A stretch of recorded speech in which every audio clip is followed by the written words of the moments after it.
Om Namah Shivaya, Shivaya Namaha.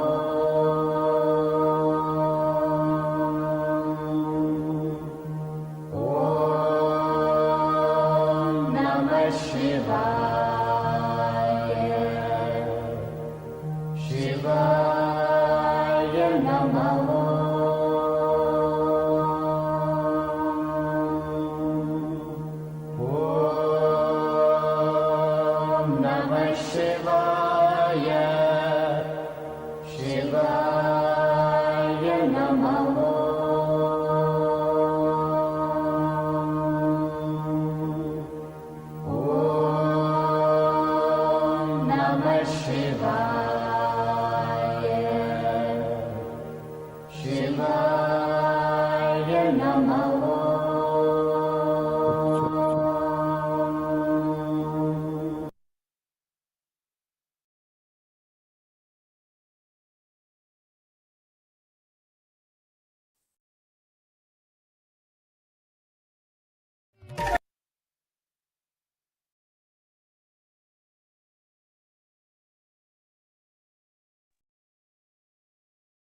Srimate Namaha, Namaskaram, and welcome back to our Sacred Rites and Rituals of Sanatana Dharma learning series, which is a joint presentation by the Sri Vidya Temple Society, Rochester, New York, USA, and Ashtanga Yoga Mandir, Sri Lanka.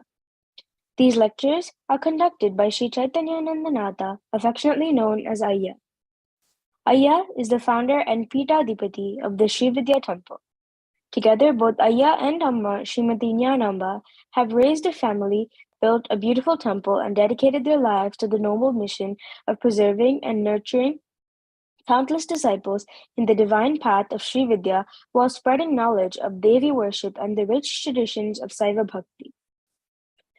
2023 marks the 80th birthday of our beloved Guru, Ayya. This year, we will be celebrating Ayya and Amma Satabhishekam in a grand manner.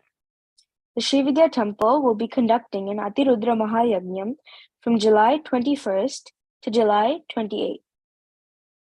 Leading up to Ayya and Amma Sadabhishekam, we have embarked on a Sankalpam to perform Annadana Seva and Sri Chakra Puja or Sri Bala Yantra Puja on Anuradha Nakshatra days of each month. All devotees are welcome to participate in the preparation of the Annadana Seva within the Sri Vidya Temple's Tulasi kitchen and also perform this Seva locally in your own communities wherever you are. If you are interested in being a part of this Seva opportunity in the months leading up to this divine celebration, please visit our website and submit the Seva opportunity form, srividya.org/event/ayya-sadabhishekam. Varahi Navaratri is celebrated from Ashad Padyami to Navami, which falls on June 18th to June 26th this year. Daily Homam and Abhishekam will be performed starting at 6 p.m. We welcome you to attend our annual Alankara Festival from June 30th to July 30th, to July 3rd, which commemorates the founding of the temple in 1998. We hope you will be able to join us and receive the divine blessings of Sri Mahaganapati, Sri Rajarajeswari, and Sri Dattatreya. This year, the auspicious day of Guru Purnima falls on Sunday, July 2nd, 2022, which happens to be Sri Dattatreya Utsava. We hope and pray all of you will be able to attend in person. Please visit our website for more information and sponsorship opportunities. Make sure to join our mailing list to stay informed about these and future events on our website, srividya.org. For those interested in viewing content shared during the sessions, please note that all content being discussed in these sessions will be posted after the conclusion of the respective topic on our webpage. Please use the question form to share any questions you might have pertaining to the content discussed. For those viewing our live stream, our question form can also be found on our webpage, which is srividya.org/aym-lectures. At this time, we will hand it over to Ayya to begin today's session.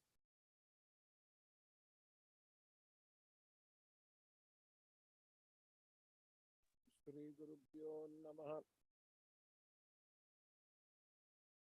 Hamsasiva Soham Asaka Frame Hasakshamalavarayyum hasaum sahakshamalavarayyim sahau Swarupanirupan hetave swagurave Sri Annapurneshwari Amba Sameda Sri Amruthanandanada Sri Guru Sri Padukam Pujayami Tarpayami Namaha. I prostrate before my Sri Guru,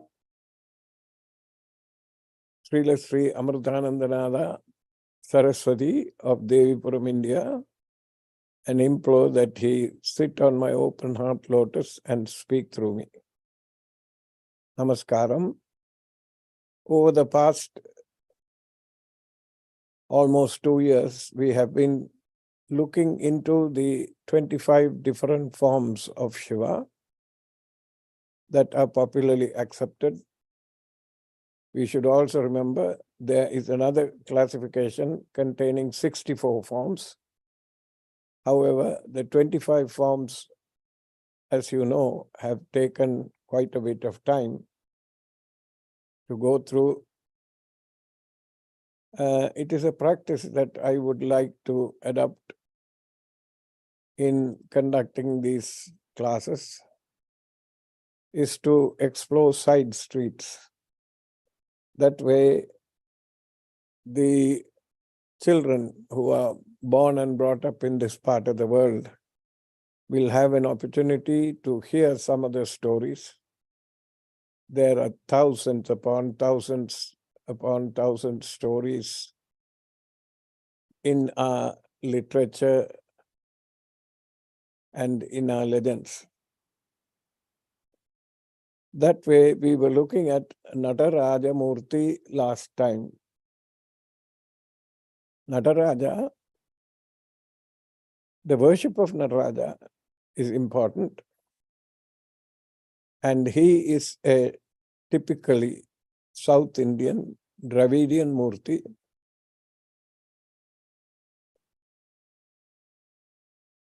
Among other NASA scientists such as Chandrasekhar and other Indians who were there, while they were in NASA, they discovered that the center of the magnetic equator of the Earth lies exactly between the big and the second toe of the raised foot of Nataraja. This is not a mean feat. It's not that kind of a thing that has been there for at least 2,000 to 3,000 years. The question is, how did the ancients know about this? And in almost all the facilities connected with NASA, and even in Switzerland, in Lucerne, Nataraja is depicted at the entrance of these facilities. It has fascinated them, and details of Nataraja Murti, the best kind of articles that you can find, are written by Ananda K. Kumaraswamy. Ananda Kumaraswamy happens to be an old student, an old boy of Jaffna College in Sri Lanka, Jaffna, Sri Lanka, Battikota, Sri Lanka. And it happens to be the same college that I went to. Ananda Kumaraswamy's mother was British and the father was Tamil. But he is, even to this day, quoted as an authority on Indian iconography. His descriptions of Nataraja have still to be equaled or, paralleled. He was one of the best writers about this. And I remember seeing articles when I was in 4th grade in a magazine, a periodical called the Tamil. the front cover always contained a picture of Nataraja. Now, if the temple is unique in the sense that, as we saw, the Nataraja temple itself is just one story.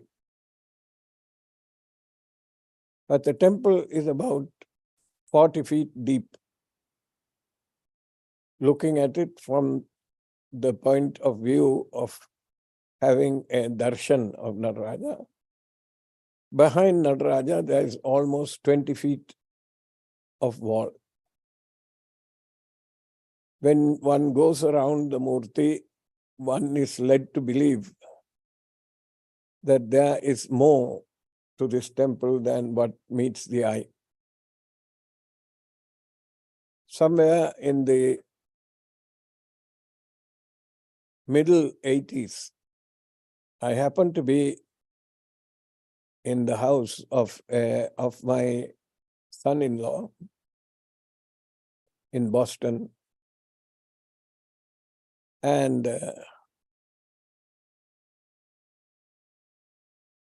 in that house there was something called Mahasaraswati Peetham.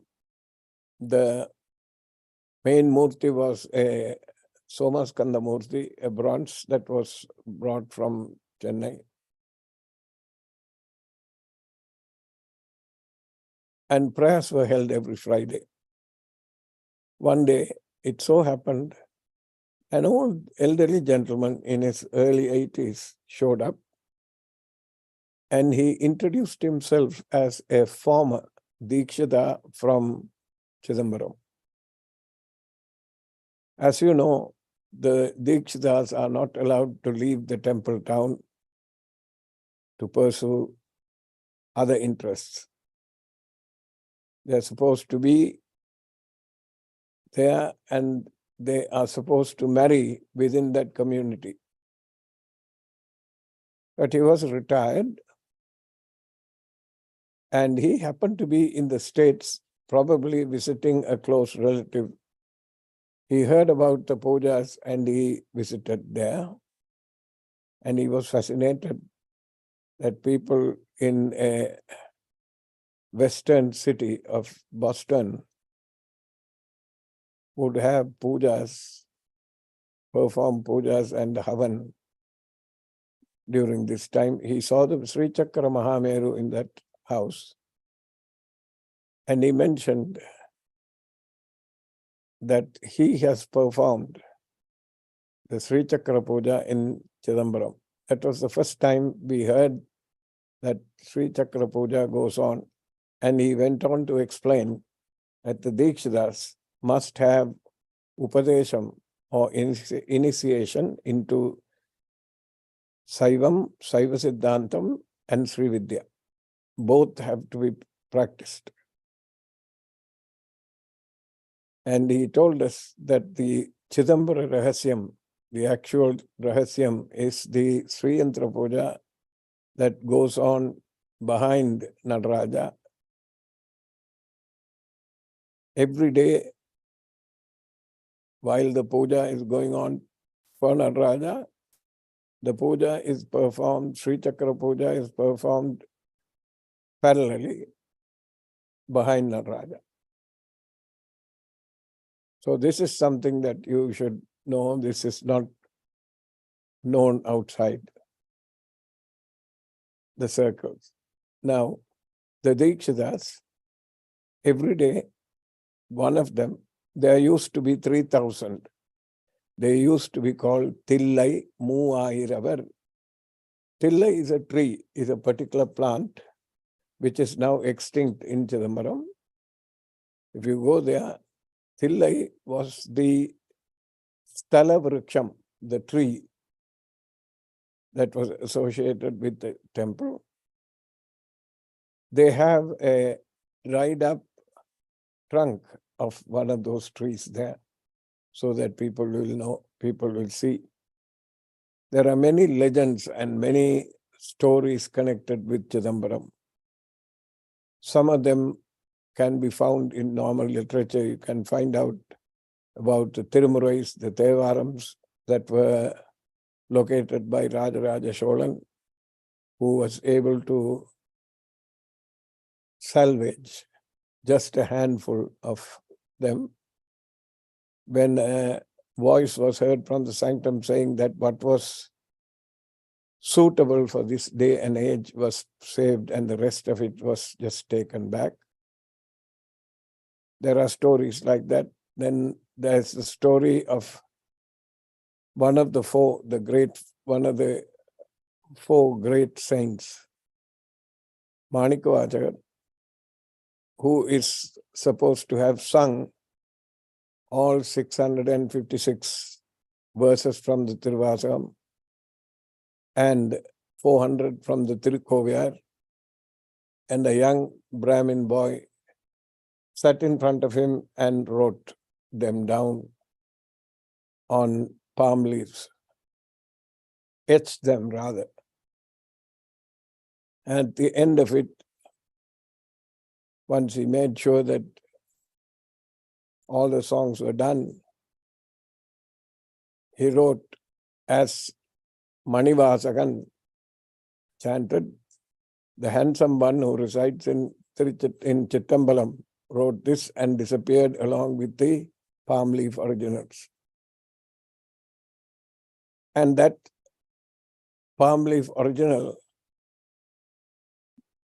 the next day, of course, Manikavachar and the other Dikshitas found the palm leaf originals in front of Nataraja, and a voice said, ask him what it, the voice said, come. The previous night, Lord Nataraja had appeared in the dreams of all the 3,000 Dikshitas and told them, ask him the meaning of what he has written. So they bring him to the temple and ask him, and he points to Nataraja and tells them that's the reason, that is the meaning. And he hears a voice calling him, come forth. And he climbs the steps, and at the third step he disappears. So he's supposed to have been united with Lord Nataraja in the ocean of mercy as one. There are many stories about people having visions and having interactions with Manikavachar in that temple. One of them happened to be a lady from our temple.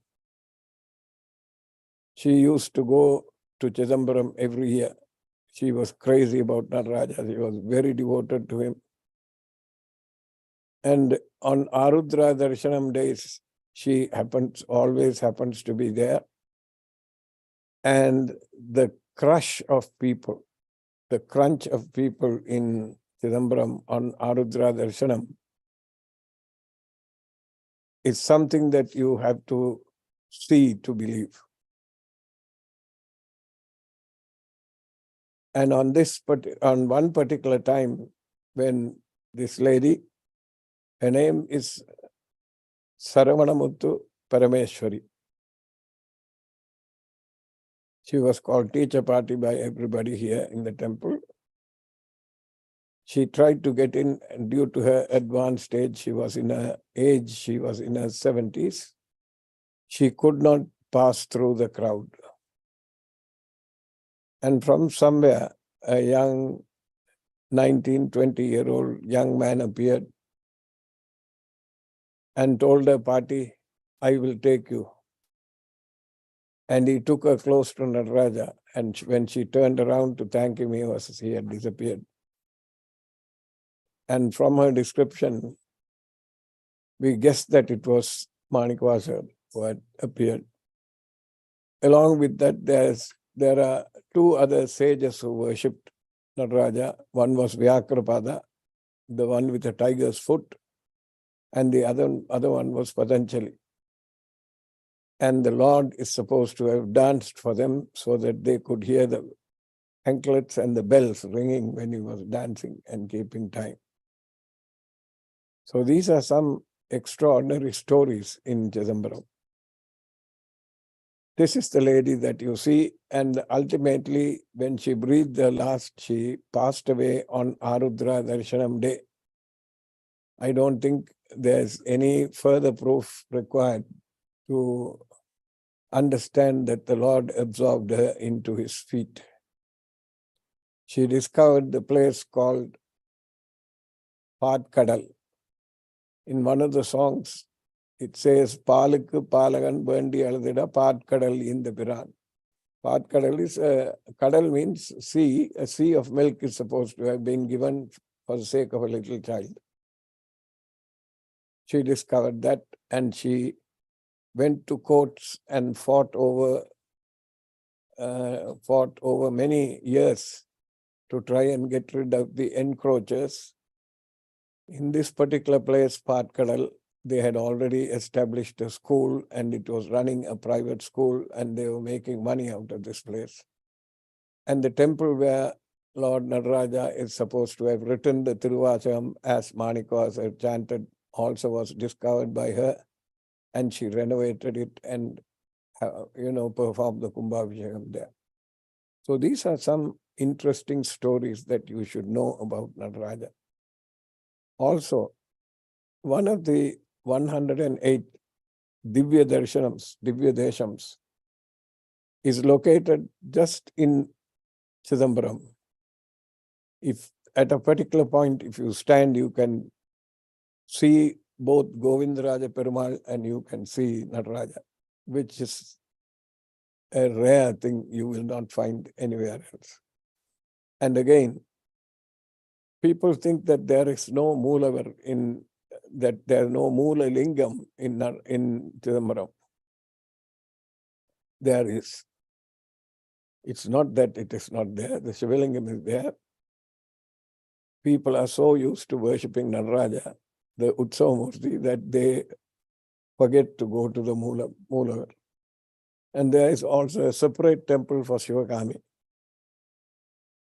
Some time ago, we had occasion to go to Chidambaram. And the Shivakami temple is by the side. It is not a place that many people visit, unfortunately. So, Chidambaram and Nataraja are perhaps the most well-known the world over anything to do with Indian iconography, especially Dakshina Bharata Sampradaya iconography. Nataraja is almost universally well known for this. Now today, we are going to consider the last in the 25 series. This is the last Murti. He is called Gangadhara Murti. Ganga. Now, like everybody else, the world over, the word Ganga is also as popularly known as Nataraja. Ganga is supposed to be the river where one gets rid of all the papam, all the sins committed over millions of births. One dip into the Ganges will reduce the sins, the burden of karma connected to this. So Gangadhara Murti is where he is. Now in the picture that you see in front of you, you will see the Murti like that. Ganga is falling into his head. Now there is a story connected to this. Hundreds of generations of a king,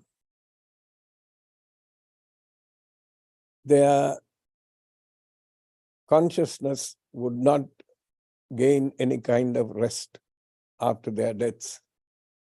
For several hundred generations, these kings' ancestors, because of a curse, they could not have redemption. The king's name is Bhagirathan. One of the names for Ganga after him is Bhagirathi. Bhagirathan has gone to the Kulaguru and other sages and asked them, what can he do? Any kind of ritual or worship or tapas or penance to release his ancestors who were over 100 generations suffering without redemption. And they advise him to go and perform tapas and direct it towards Shiva, Lord Shiva, and beg of him to release the Ganga that is in his matted locks.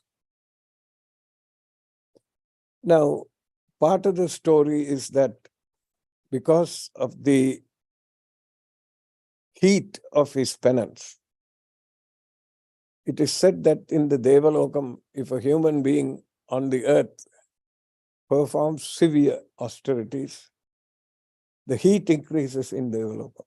They cannot stand it. And when this was going on, the Akasha Ganga, which was brought by Indra. Now there again, let me pause this particular part of the narration and go beyond, before the Akasha Ganga came into being. One day in Kailash, playfully, the mother, Devi Parvati, closed Shiva's eyes from behind. And although it was only for a brief second in Shiva's time, it happened to be in Bhulokam, in other worlds, in the 14 worlds, eons and eons and eons had passed before the hands were removed. And Shiva has 3 eyes. The right eye is called Surya Netram. Left eye is called Chandra Netram. And the middle eye is called Agni Netram. All 3 of them were obliterated for a few seconds. And darkness was there on the planet. And other worlds there were. It was completely engulfed in darkness. And Panchakrityam, Srishti, Sthiti, Laya, Samhara, Srishti, Sthiti, Laya, Tirodhana, Anugraham was paused for many eons. And Parvati, realizing a mistake, took her hands off, or the fingers off of his. And while she had covered his eyes, he opened his 3rd eye. And all the moon, the sun, the planets, the stars, everything was restored in their time. But for eons together, this had not happened. And Parvati's fingers, because they also covered the 3rd eye, there was sweat. And droplets of this sweat fell on the earth. And the droplets, they were of life-giving characteristic, few droplets. And they fell on the earth, and those droplets, it's supposed to have been the beginning of the oceans. Because a drop from her finger on the earth was like an ocean.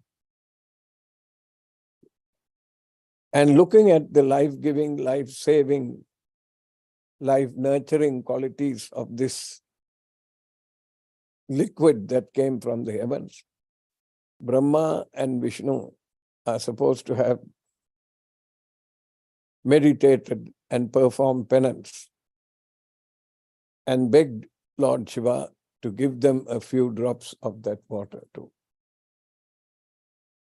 And Vishnu was given a drop or two of that water, which he takes to Vaikundam, and there is supposed to be a river there. And Brahma also begs for some of that water, and he takes it, and it is supposed to be there in the Brahmaloka too. Now,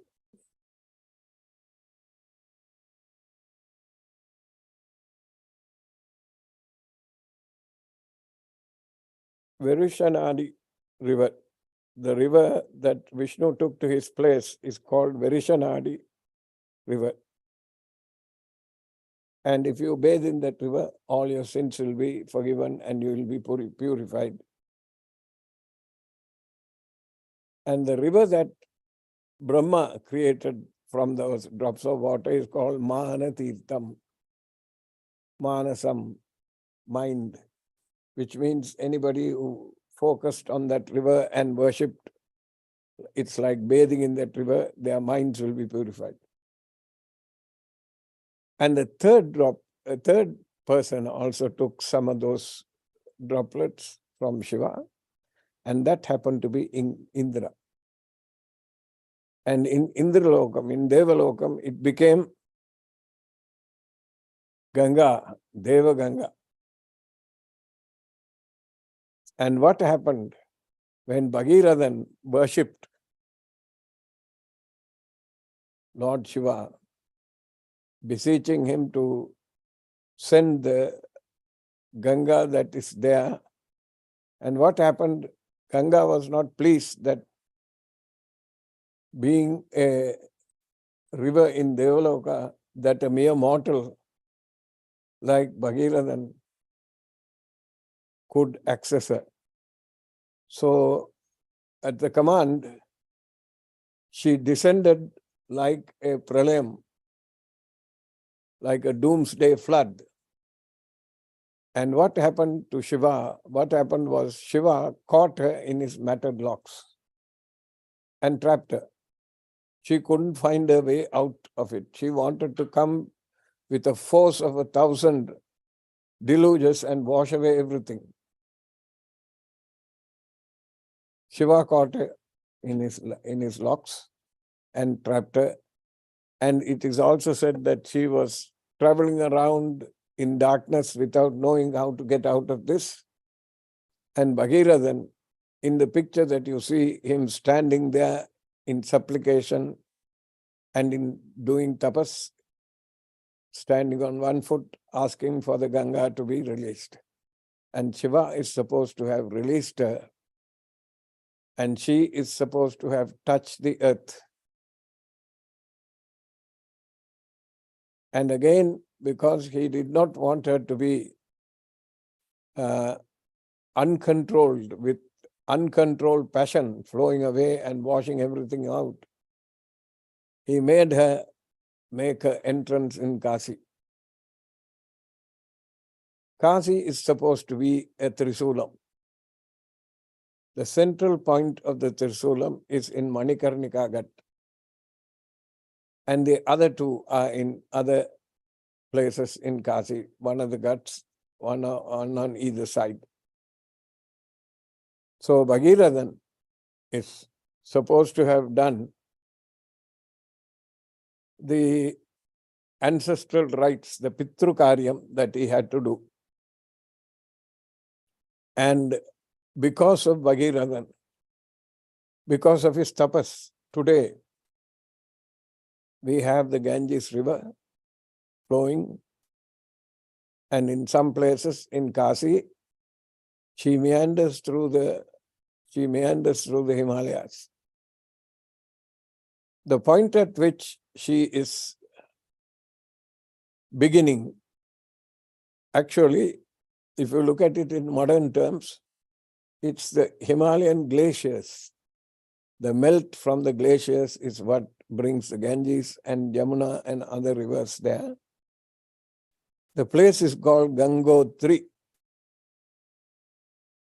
Gangotri river. Gangotri is the point of origin of the Ganga. And she meanders through the floodplains. This is Gangotri. What you see here is Gangotri. You can see the ice there and the river starting to flow from there.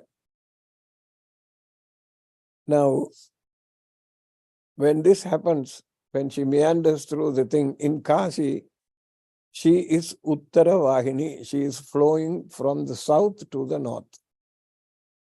That is why those of you who have been to Kashi,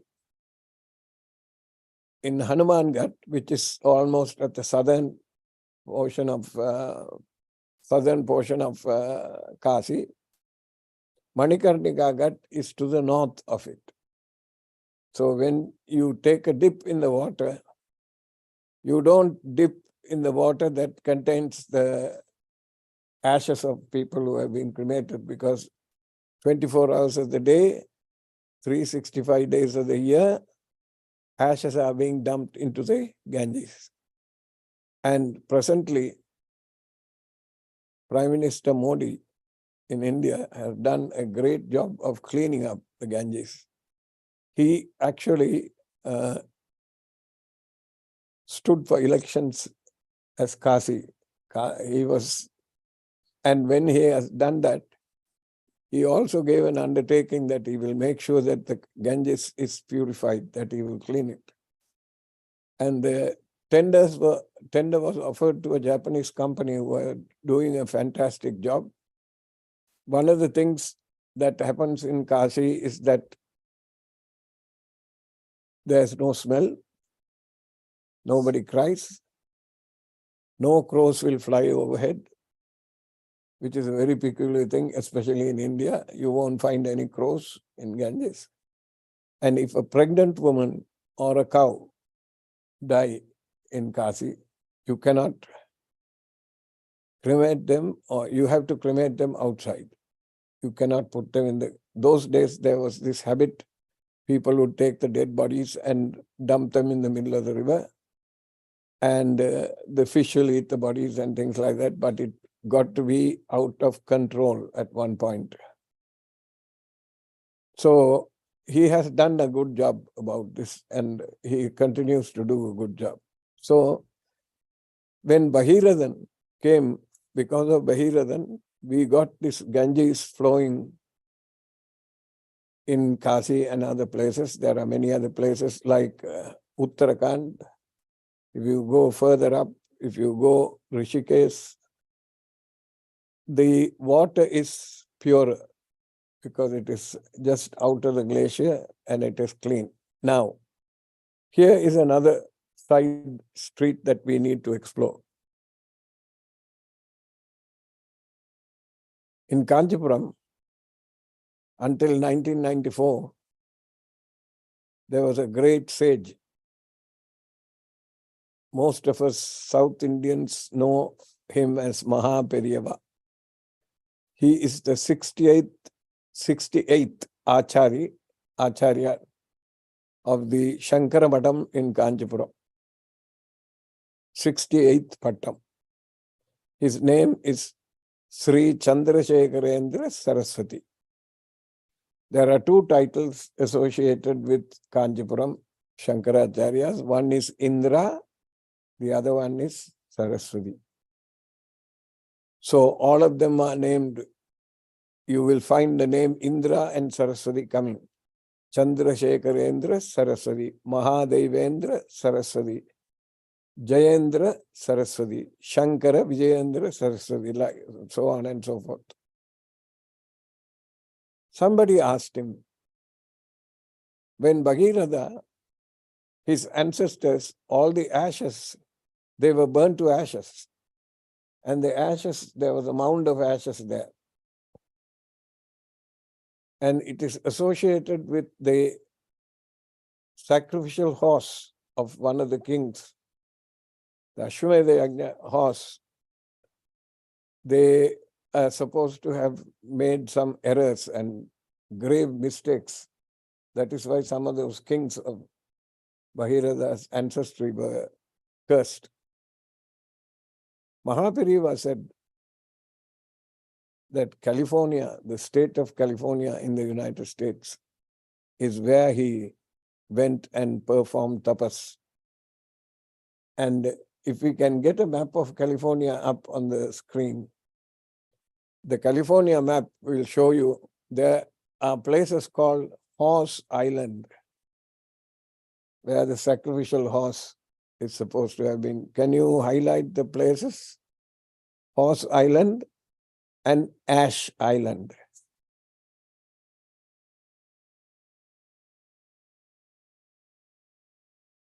Is it there? Horse Island, yes. Ash Island is on the top. Horse Island is down south. So this is the area where he is supposed to have performed tapas, is what, excuse me, Mahapariva said. So with this, we come to the close of the 25 different murtas of Lord Shiva. If you have any questions on all 25 or on Nataraja or Gangadhara Murti, you can ask now.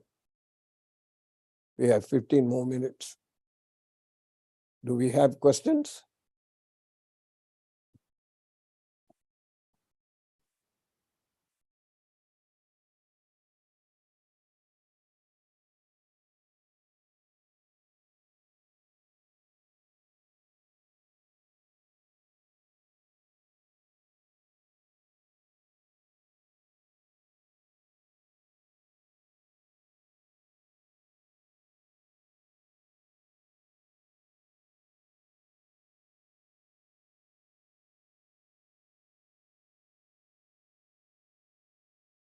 Looking for new questions to come in, yeah.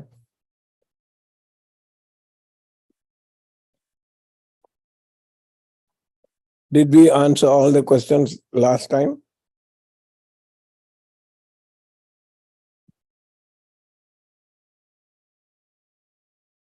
These, I think, have been answered, yeah.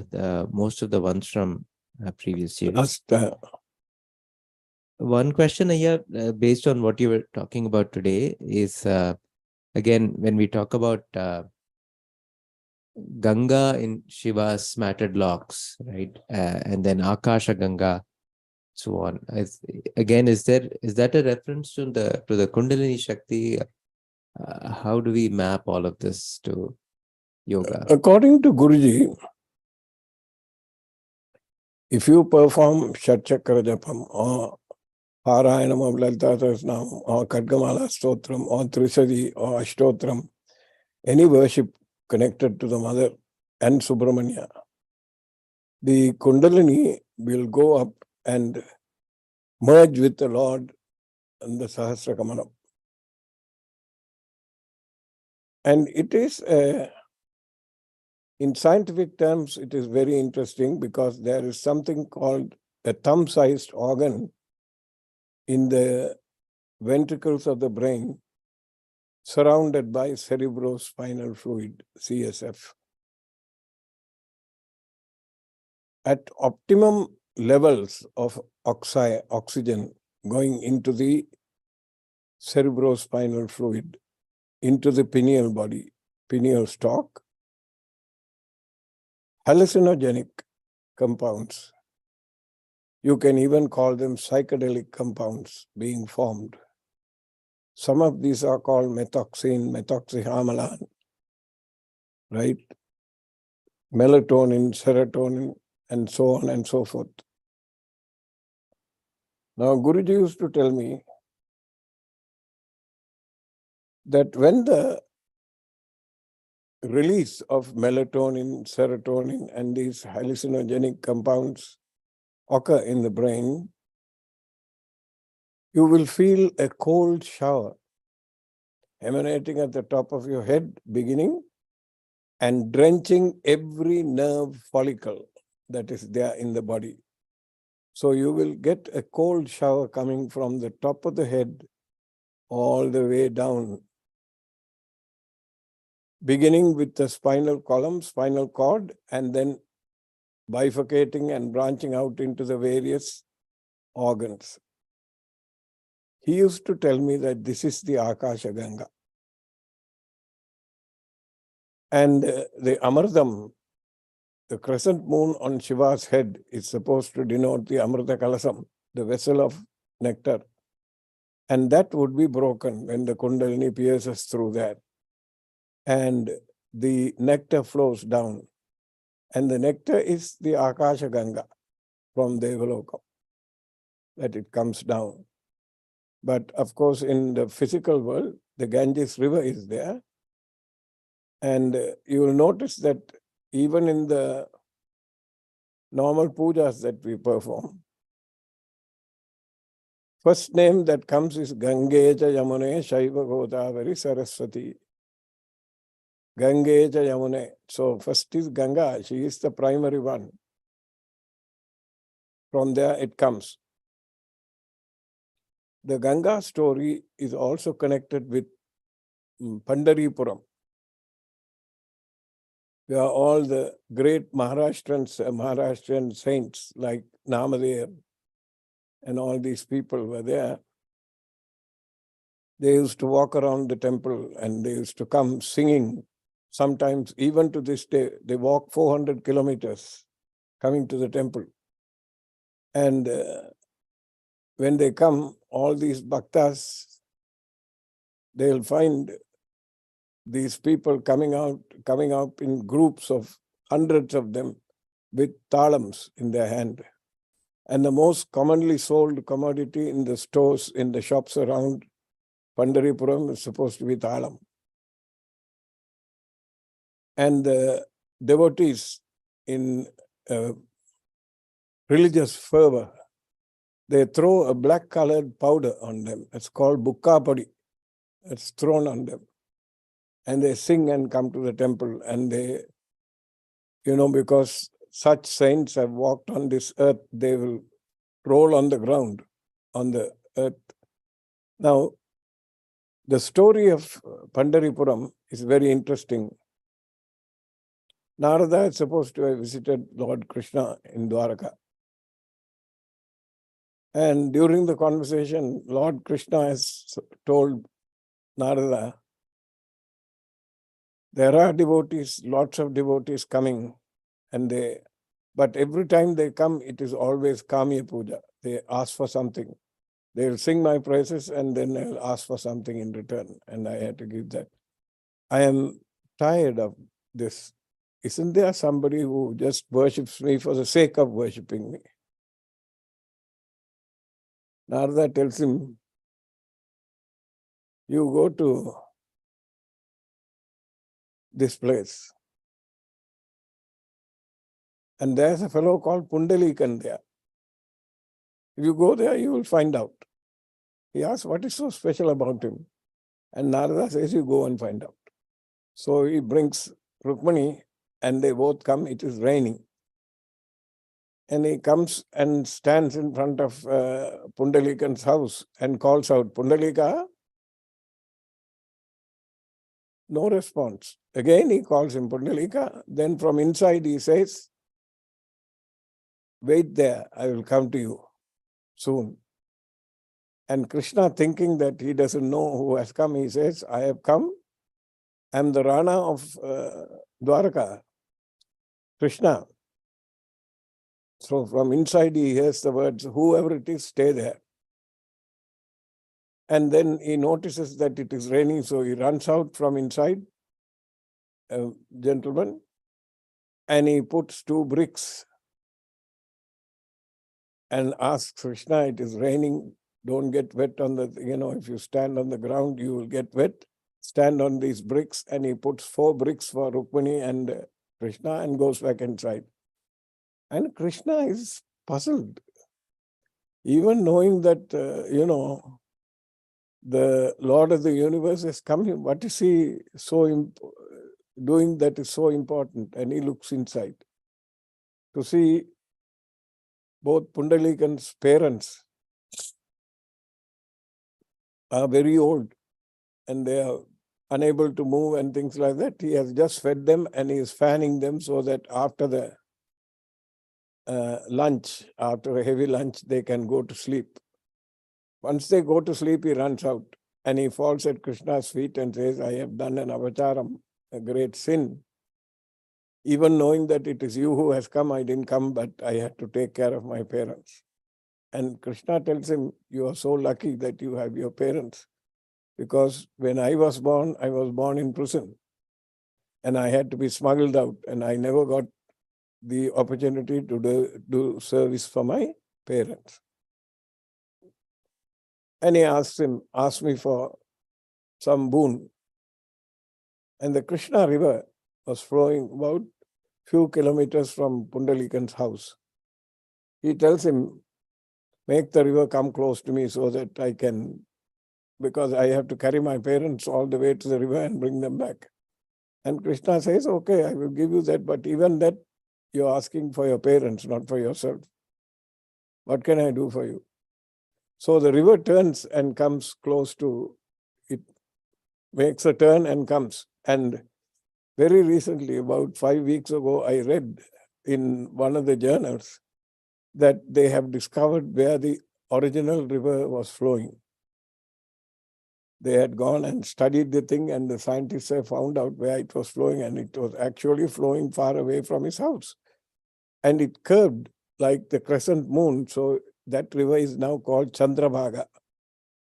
And if you bathe in the Chandrabhaga, all your sins are supposed to be taken care of. Now, one day,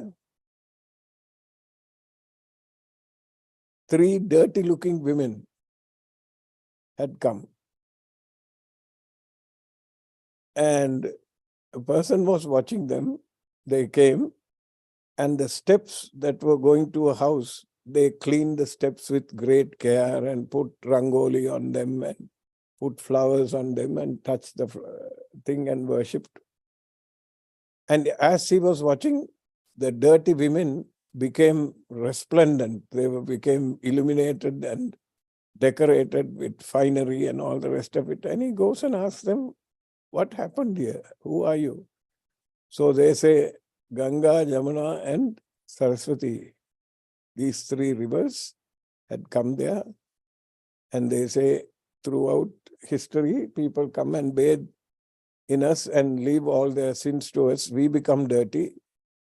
And we were looking for redemption. Then Narada said, you go to this house, particular house, and clean the steps of that house, because the person in the house is taking care of his parents, and he climbs these steps to go out and come back inside. If you clean the steps, you will be purified.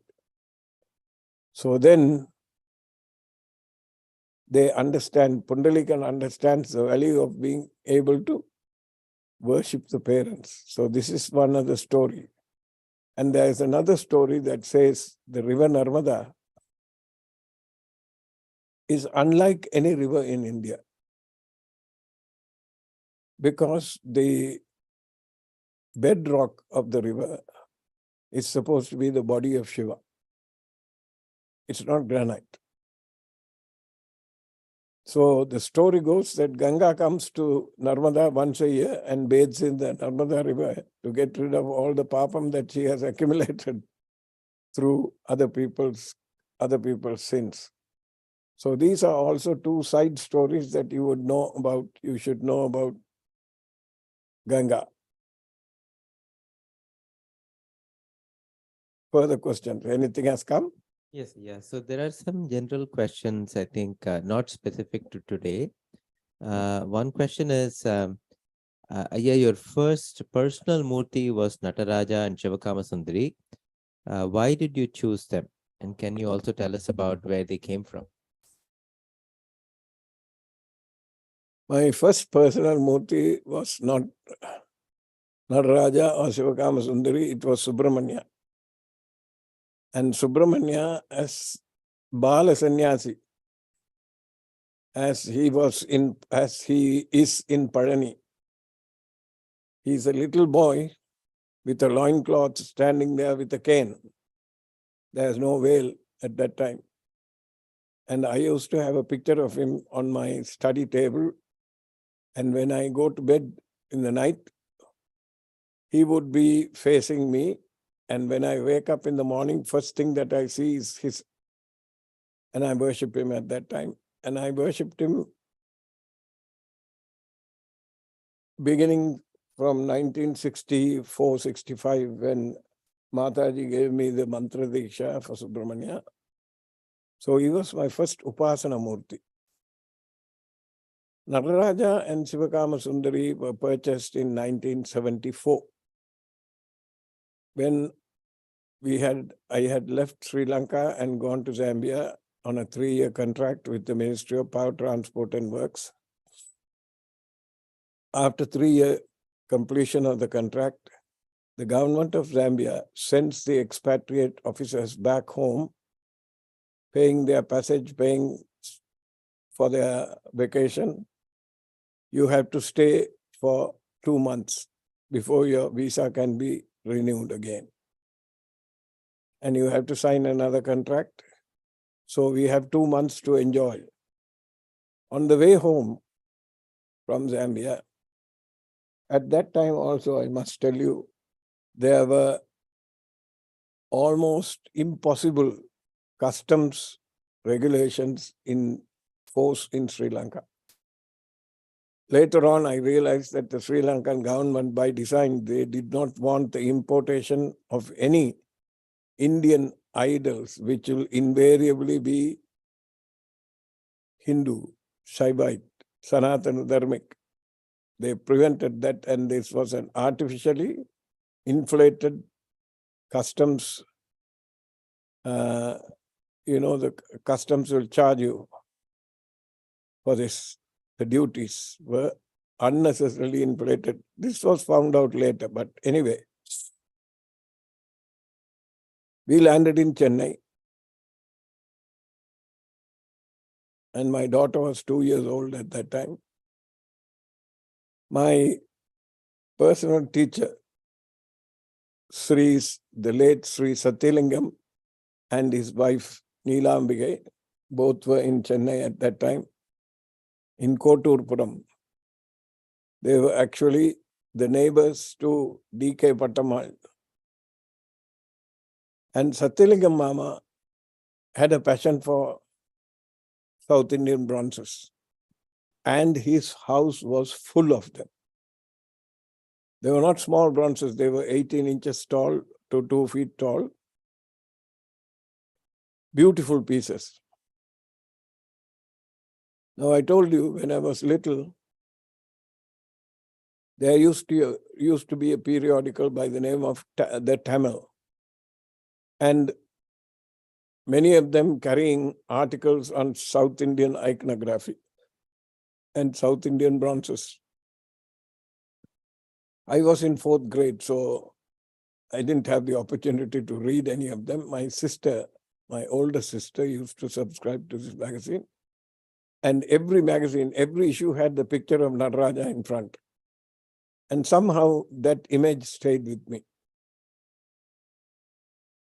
And I wanted to possess one of those Nataraja Murtis.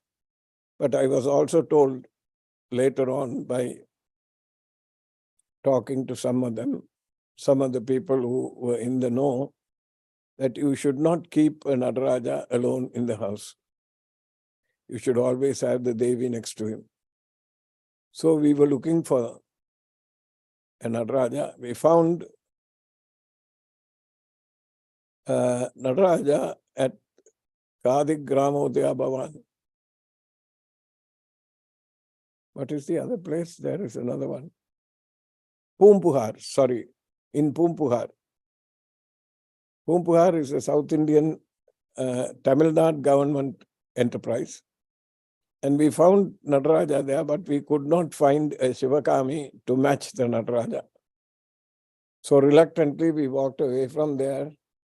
And Amma and I, we had already spent 2 days loafing around trying to find Satyalingam Mama in tow, trying to tell us where to go. And we looked at all the places, Victoria Technical Institute, Kadik Gramodaya Bhavan, Kairali, so many places. We could not find any of them. Anyway, I did not want to buy the Nataraja alone. Reluctantly, we left him there. And we were walking on a side street. And I was looking around, and in a store where they were selling rice and other condiments and things like that, Shivakami was there on a sack of rice, standing in the rice. And I went in, picked her up and looked. She was exquisite. And Amma immediately said that Nataraja and this Shivakami will be a perfect match. So without another word, we bought her, purchased her, and then hurried back to Pumpuhar and got the Nataraja. That is how they were. Along with the Nataraja and Shivakami, we bought 2 Deepa Lakshmis, which are still in the temple, and a standing Ganapati. And took them, we didn't take them back to Sri Lanka. I left it with Satyalingam Mama because we would get into trouble with the customs. And after that, on our way back to Zambia, we collected them and went back. That is how Nataraja and Shivakami came into our lives. End of today's session. It's past 9. Yeah, maybe we can take a couple. Is there one more question? Question here is that in verse 51 of Saundarya Lahari, Adi Shankara references the Navarasas, and there is a mention that Ambal is spiteful towards Ganga. Any insight? Now,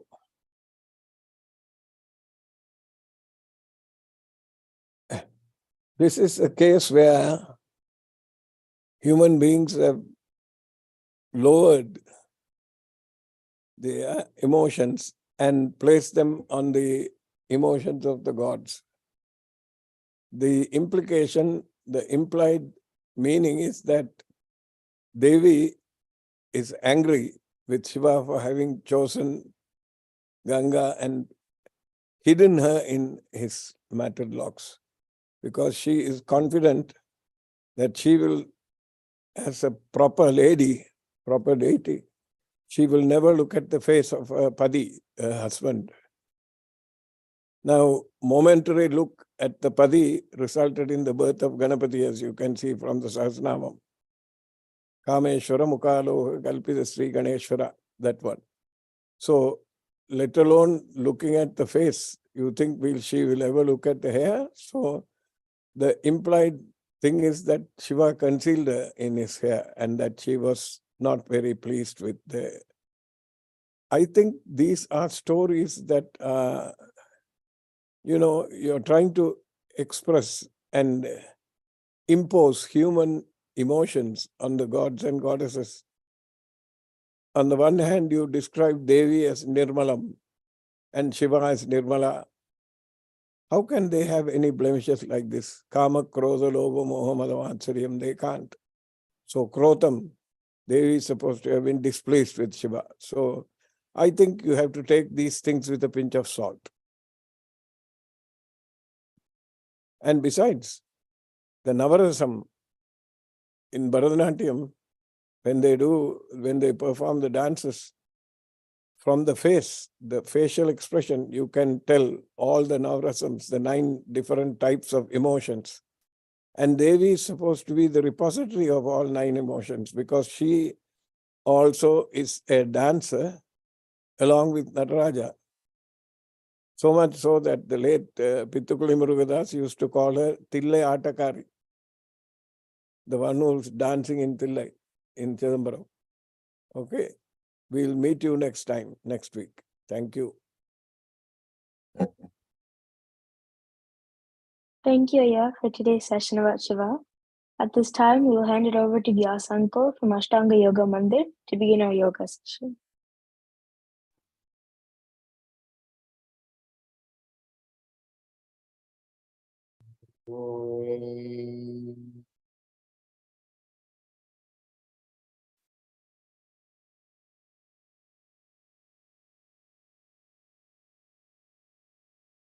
Greetings and pranam to Haranaya and all the members of the Sri Vidya Temple and members of the Ashtanga Yoga Mandir. When we are in the process of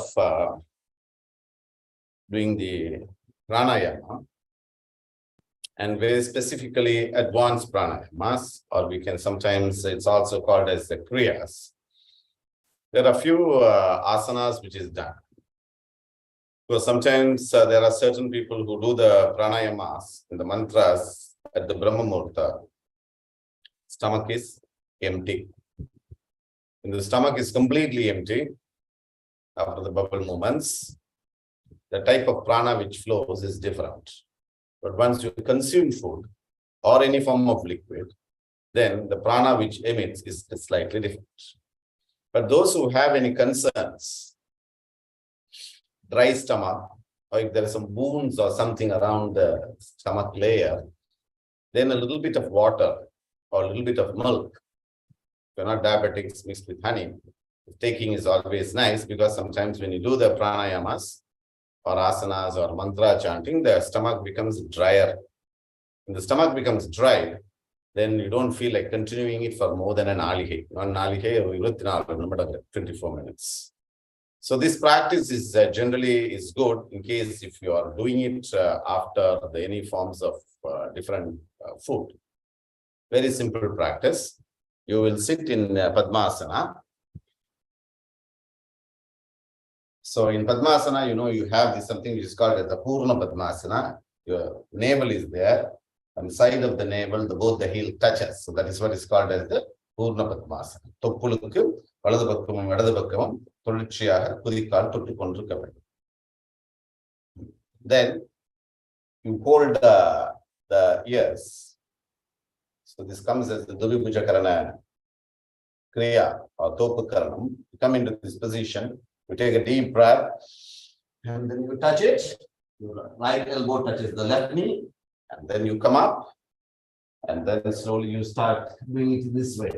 So this practice, you can also do it in the chair also, it's fine. Or while you are seated on the bed also, you can do it. Or if you are on the floor also, you can do this practice. It is not important. It's good that if you can be in Padmasana, sometimes it will not be possible to do the Padmasana, so you can be in relaxation in Ardha Padmasanas, where one leg is put. If not, you can be in Sukhasana and then continue the practice. So basically, you will do this. When you go on doing this movement, the air or the vayu inside the stomach regions gets into a certain form. Because in the stomach region only all forms of air, and that does not allow the effect of the pranayama or the effect of the asana to be on you.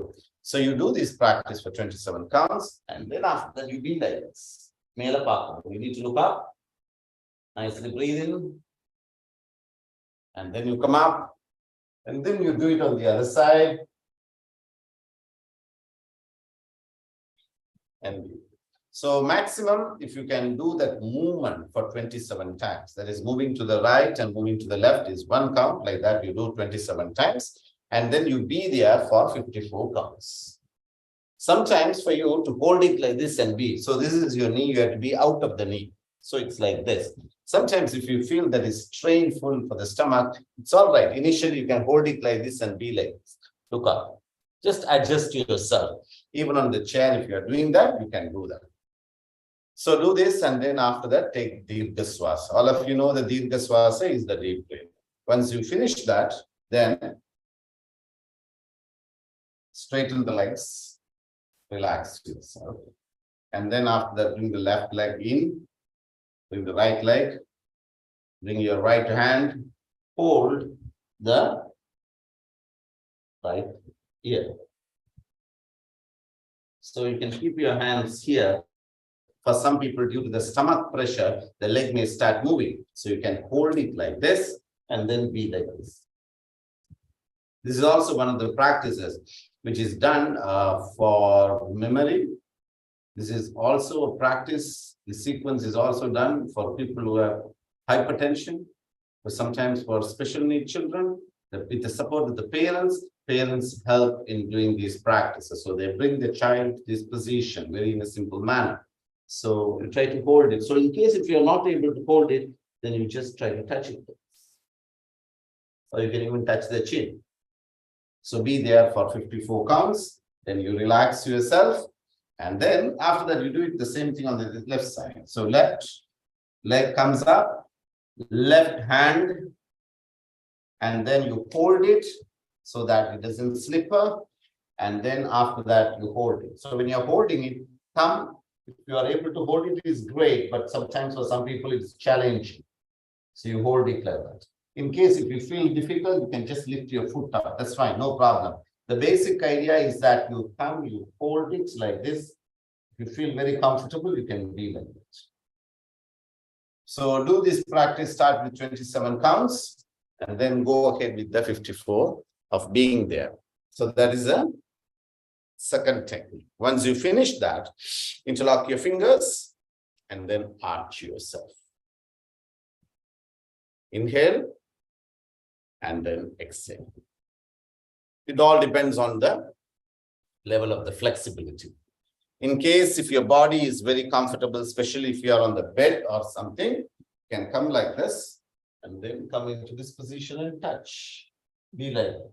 But you should not drop yourself like this. Ensure that it comes like this and then move down.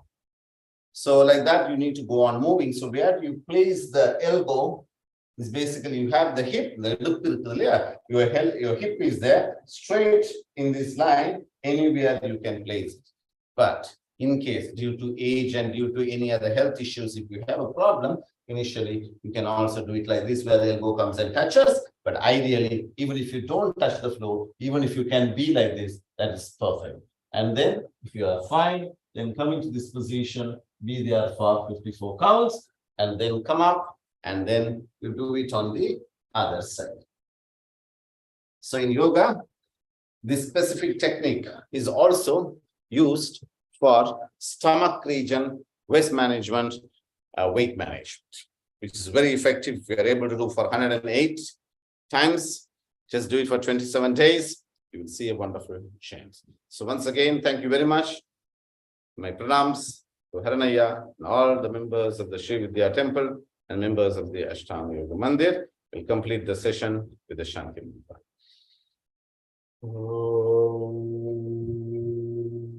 Shanti,